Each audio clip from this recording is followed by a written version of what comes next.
sekalian, khususnya yang semester ini kita masih melakukan perkuliahan secara daring.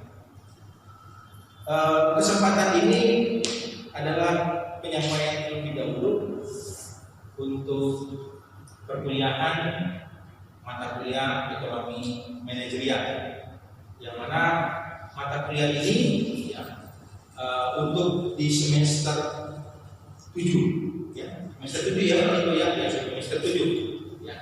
Nah, di mana pada kesempatan ini kami akan menyampaikan terlebih dahulu apa yang menjadi rencana pembelajaran selama 1 semester bagi saudara yang akan mengikuti mata kuliah ekonomi manajerial ini. Pertama yang kita lihat dulu, atau yang perlu kami sampaikan kepada saudara ya, tentang bagaimana sih sebetulnya deskripsi dari ya, mata kuliah ini ya. Jadi ekonomi manajerial ini secara umum bisa dikatakan mata kuliah yang berhubungan dengan teori ekonomi dan secara kuantitatif analisisnya juga dilakukan. Jadi ada teori ekonomi, ada metode kuantitatif ya. Khususnya untuk apa? Khususnya untuk pengambilan keputusan. Karena dalam kegiatan sehari-hari masyarakat sekarang ya, pengambilan keputusan secara ekonomis itu menjadi penting. Nah, ekonomi manajerial itu punya konsep-konsep penting dalam hal ya pengambilan keputusan itu. Selanjutnya berkaitan dengan ya, tujuan pembelajaran yang ingin dicapai. Ya. Ada beberapa hal yang menjadi tujuan ya, pembelajaran yang mau dicapai dari perkuliahan ekonomi manajerial ini. Ya. Yang pertama bahwa mengembangkan pemahaman yang komprehensif tentang teori ekonomi. Ya. Apa yang komprehensif dari teori ekonomi ini yang penting? Ya. Yaitu terkait dengan ada 2 pokok masalah ekonomi yang paling utama, yaitu adanya kebutuhan individu atau masyarakat yang sifatnya tidak terbatas, dan yang kedua ada masalah terkait dengan sumber daya yang terbatas. Nah, sehingga inilah yang menjadi ya, bagian penting ya, bagian penting dalam konteks artinya ekonomi manajerial itu dibutuhkan ya, dalam hal bagaimana ya, pengambilan keputusan untuk masyarakat itu bisa memenuhi kebutuhannya yang sifatnya tidak terbatas dengan memanfaatkan sumber daya yang terbatas agar hasilnya adalah maksimum atau optimal. Ya. Yang kedua berkaitan dengan bagaimana mengambil keputusan atau menggunakan metode-metode. Secara umumnya pastinya adalah berkaitan dengan matematika dan statistik. Ini menjadi ya, konsep yang digunakan untuk analisisnya. Dan yang terakhir adalah instrumen konseptual yang dibutuhkan ya, bahwa dalam pengambilan keputusan itu sebetulnya hanya ada 2 ya, yaitu maksimum dan minimum. Jadi kalau seperti Pak Niko dia berkutat dalam bidang akuntansi ya, dalam konteks mau memeriksa katakan pasti ada hubungannya. Kalau maksimum itu di mana? Keuntungan.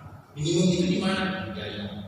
Nah, inilah yang menjadi kaitan penting dalam hal ya, capaian yang ingin diharapkan atau tujuan pembelajaran dari ekonomi manajerial ini. Selanjutnya, ya, kita melihat apa capaiannya. Jadi artinya bagi saudara nanti dalam mengikuti mata kuliah ini ada capaian yang akan dihasilkan atau yang akan saudara peroleh. Yang pertama bisa mendiskusikan ilmu ekonomi untuk membuat keputusan. Sebagai contoh, karena saudara sudah pernah mengikuti mata kuliah ekonomi mikro, berarti salah satu konsep ekonomi mikro itu kan adalah tentang teori permintaan. Teori permintaan itu kan berarti berhubungan dengan harga. Konsep capaian itu berkaitan dengan ilmu keputusan manajerial itu kan berarti kalau teori permintaan itu kan kalau harga naik atau jumlah barang yang diminta sedikit, dan sebaliknya kalau harga turun maka jumlah barang yang diminta akan banyak. Tetapi konsep yang menjadi pentingnya di mana?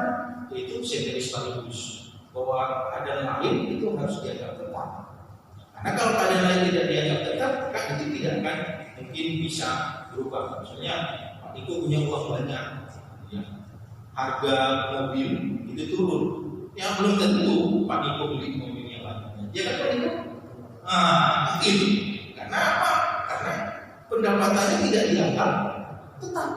Nah, jadi itu yang menjadi konsepnya. Yang kedua, mengimplementasikan konsep dan alat manajerial yang dapat digunakan dalam pengambilan keputusan. Jadi kalau potensinya tadi teori permintaan itu terhadap permintaan dan tren, saya mau katakan begini, ya, kami mau katakan ini sebagai contohnya.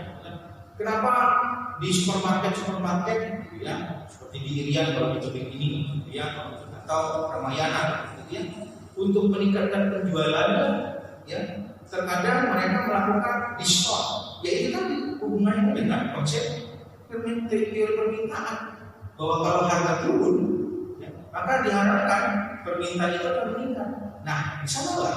Ya, artinya keilmuan yang sudah saudara dapatkan dalam konteks ekonomi modern, saudara nanti bisa terapkan ini. Dalam konteks itu tadi, kalau mau mendapatkan penjualan, bukan keuntungan ya, dalam konsep tadi ya, penjualan juga. Kalau keuntungan itu nanti kita akan berbeda lagi. Yang ketiga, menjelaskan dan menunjukkan bagaimana keputusan finansial di dalam dunia kerja. Seperti yang saya katakan tadi, konsepnya terkait dengan optimum, maksimum dan minimisasi. Ya. Kalau keuntungan berarti maksimum, kalau minimisasi berarti daya. Ini yang kita lihat.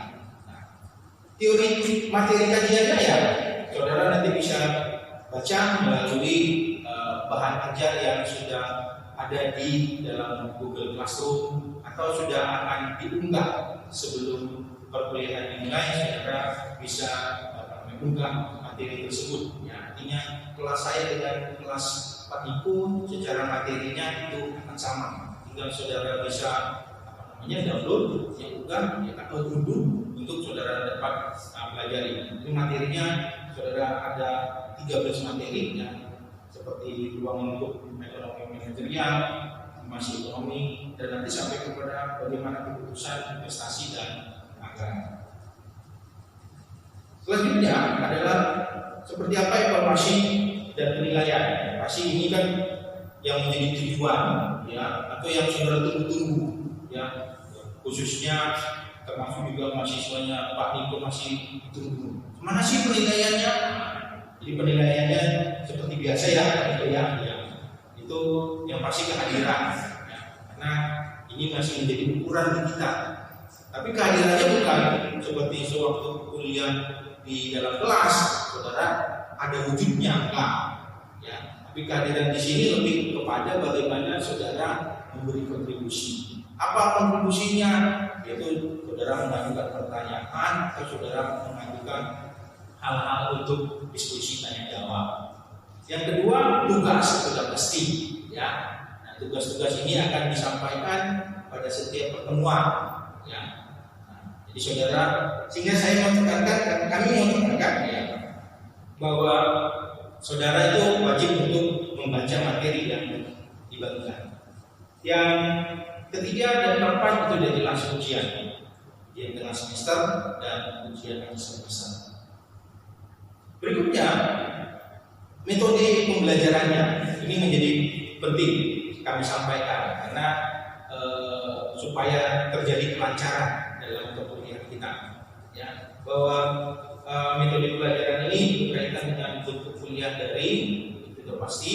Ya, kemudian diskusi tanya jawab, kemudian ada tugas dan UAS seperti dalam hubungan metode kuliah tadi. Nah, yang menjadi fokus bagi saudara harus perhatikan adalah media dan aspek-aspek pendukungnya. Ya, jadi kuliah daring kita akan menggunakan media Google Classroom. Apa hubungannya kepada Google Classroom? Materi sudah bisa saudara unduh di Google Classroom. Ya, gitu ya. Itu ya. Kemudian WhatsApp berarti ini untuk kita mudah berkomunikasi secara langsung. Ya. Jadi kami ingatkan nanti setiap kelas untuk membuat grup WhatsApp ya, grup WhatsApp, dan nanti disitulah kita akan, kami dan saudara-saudara juga mau mendapatkan informasi-informasi tentang perkuliahan. Kemudian Zoom. Nah, Zoom ini adalah bentuk pertemuan yang secara khusus. Ya, nanti di pertemuan keempat kita melakukan Zoom. Ya kan Pak Niko ya? Zoom. Nah, ini kita akan lakukan diskusi tanya jawab yang bersama. Nah, untuk tugas ini menjadi harus saudara perhatikan ya, bahwa menjawab tugasnya itu ada yang sifatnya secara daring dan sifatnya tertulis. Nah, yang perlu saudara ingat atau pastikan adalah yang secara tertulis ini saudara harus membuat bentuk file ya dengan format PDF dan JPG. Sekali lagi kami ingatkan, PDF dan JPG dengan ukuran yang di bawah 1 mega supaya pengunggahannya atau upload jawaban itu tidak sulit. Karena selama ini sebelumnya mungkin juga mahasiswa Pak Niko kalau sudah suruh mengirimkan jawaban, Pak susah Pak sinyal gitu, saya harus naik gunung, apa pendidikan. Nah, ini yang menjadi tantangan sehingga kami membuat kemudahan bagi saudara. Nah, termasuk juga untuk UTS dan UAS. Ya, jadi sekali lagi kami ingatkan bahwa sedapat mungkin harus bisa saudara buat dengan file yang ukurannya di bawah 1 mega dan ini yang satu lagi saya tambahkan harus bisa dibaca ya. Jangan nanti yang hanya karena tujuannya kecil kemudian saudara kompres kecil-kecilnya sehingga pada saat mau dibaca nggak bisa kan gitu kan. Nah, ini yang kedua. Selanjutnya adalah bahan kuliahnya ya. Dan bahan kuliah yang nanti ada di secara online yang saudara bisa dapatkan ada 4 hal ini. Yang pertama RKS dengan kontrak kuliahnya, kemudian modul kuliahnya, kemudian slide, dan yang terakhir tentang video kuliah ya, seperti yang sedang saudara perhatikan ini. Terakhir adalah berkaitan dengan referensinya ya. Jadi ini ada beberapa referensi yang perlu saudara baca ya, karena memang sekarang dalam konteks tujuan Kementerian Pendidikan dan Kebudayaan dan juga pemerintah secara keseluruhan adalah gemar literasi. Jadi kami menyarankan kepada saudara untuk ya, membaca literasi ya, referensi, khususnya referensi yang berkaitan dengan materi seperti yang kami sampaikan ini. Ya. Secara umum itu ada 2, yaitu poin yang pertama dan yang kedua, yaitu materi atau buku yang ditulis oleh Salvatore. Kepanjangan ini adalah Dominic Salvatore. Jadi seperti saya. Jadi saya ini kan Damani ya, dan yang boleh Damani itu sebetulnya keturunan dari si Dominic tadi. Ya. Dan Papas, ya, JL Papas ini menjadi buku pentingnya, yang utamanya dalam perkuliahan ini. Jadi ini yang perlu saya sampaikan terlebih dahulu kepada saudara sebagai pendahuluan dari perkuliahan ekonomi manajerial. Jadi kami harapkan saudara akan bisa mengikuti perkuliahan ini dengan baik, ya, dengan materi-materi yang sudah dipersiapkan. Dan satu kata kunci yang ingin kami sampaikan secara bersama-sama adalah saudara harus membaca. Karena kalau saudara tidak membaca, tidak ada gunanya ya, video yang kami buat ya, yang tujuannya untuk memudahkan kepada saudara. Jadi demikian untuk penjelasan tentang pendahuluan perkuliahan kita. Ya. Semoga ini bisa menjadi pemicu bagi saudara dalam mengikuti kuliah selanjutnya. Terima kasih.